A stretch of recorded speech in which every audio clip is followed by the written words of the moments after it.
Eto na mga kabasketball, welcome back dito nga sa ating pambatong si Kai Sotto. 20 points, 14 rebounds dito nga sa naging panalo ng Koshigaya Alpas kontra sa Lebanga Hokkaido. First quarter mga kabasketball ay nagsimula nga etong ating pambatong si Kai Sotto. Kasama niya si Jarrell Martin, Anthony Clemons, Shana Matsuyama at si Yuchi Ekada. At ang maganda nga rito ay maagang nakapuntos etong ating pambatong si Kai Sotto. Kung di ako nagkakamali, unang puntos niya, no, free throw, no, isa lang yon, pero nagtapos siya diyan nga sa first half. Meron na siyang double-double, 12 points at 11 rebounds. Habang sa kabila naman ay maalat nga etong ating pambatong si Dwight Ramos. At pagdating ng third quarter mga kabasketball, nagtuloy-tuloy pa yan hanggang sa, pero dikit lang, no, hanggang fourth quarter dikit lang, hanggang sa nagwagi na nga etong Koshigaya Alpas. At nagtapos etong laban, nakapagtala etong ating pambatong si Kai Sotto ng 20 points. Meron po siyang 14 rebounds, meron siyang 2 assists, isang block, meron din siyang 4 out of 4, wala siyang sablay, 100% dyan sa free throw line. Sablay yung nag-iisang tres niya.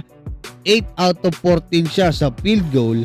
At ang maganda mga kabasketball, 4 yung offensive rebound niya ngayon, 10 yung kanyang defensive rebound. Paliwanag ko lang to mga kabasketball para doon sa nagtatanong bakit hindi masyadong dumedepensa si Kai. Totoo po yun.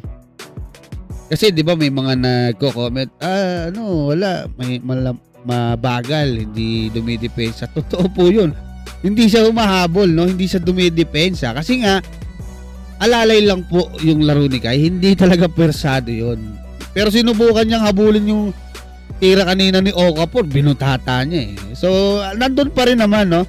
Yung kanyang bilis, nandun pa rin. Yung kanyang, medyo nabawasan nga. Kasi, yung bilis mga kabasketball, along the way pa yan. Kumbaga, unti-unti lang. Kasi, hindi pa rin naman pwedeng persahin yung ng training yung tuhod niya eh. Alalay lang talaga.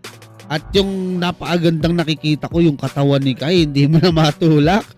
Grabe yun. Ang laki ng magiging epekto niyan para nga sa ating Gilas Pilipinas. Kasi nga, kahit sabihin mo na isabay mo na lang sa kanya etong si QMB or AJ Edu, di ba? Grabe yung depensa nila dyan, saka opensa nila dyan.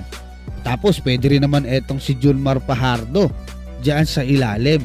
So ngayon mga kabasketball, walang naitalang puntos dito, no, si Papa Dwight. At na-foul niya pa nga, natawa ako dun sa comment eh, na-foul niya pa etong si Jarrell Martin na sino ba yun? Si Clemons ba yun? Basta nagresulta yon ng free throw para maipasok si Clemons yata. Oo, naipasok yung isa, tapos sinablay na yung isa, kaya nanalo etong Koshigaya Alpas. Although syempre ganun talaga sa laro, kaya dumidepensa ka eh. Pero yun nga, napakaganda ng performance na ipinakita ni Kai. Makikita natin yan, especially pagdating ng Gilas Pilipinas kontra sa New Zealand at Australia. Kaya mga kabasketball, anong masasabi nyo? Maraming salamat at God bless sa inyong lahat.